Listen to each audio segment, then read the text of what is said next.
Казвам се Димитър Ковачев. Мажоритарен собственик съм от 2002 година на Колев и Колев, а от 2 години, малко повече от 2 години, съм и изпълнителен директор на дружеството. На пазара сме от 1996 година, а от края на 1999-2000 вече си имаме собствено производство. Тази година е своеобразен юбилей, тъй като 1999 година направихме продукта, наречен буйка с цип за прохождане, който тази година навършва 25 години реално. И смело мога да кажа, че днес повече от половината деца в България прохождат с тези буйки.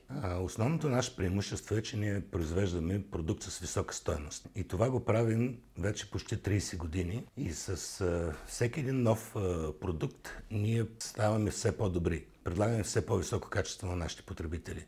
30 години са един доста дълъг период. Смятам, че сме се научили много. Винаги сме ползвали услугите и на педиатри, и на ортопеди в това отношение. Съвсем скоро сме в много плътна комуникация с един от най-известните към момента детски ортопеди. Това е доктор Фурлакис. Ние сме една от малкото фирми в България, която предлага продукт от естествени материали, които са изключително важно за бебешките крачета, които се потят 3 пъти повече от краката на възрастен. Поради тази причина обувката наистина трябва да бъде произведена от естествени материали, които са единствените, които дишат. Самото бебешко краче е много крехко в началото. Крачето реално няма кости, а само хрущяли.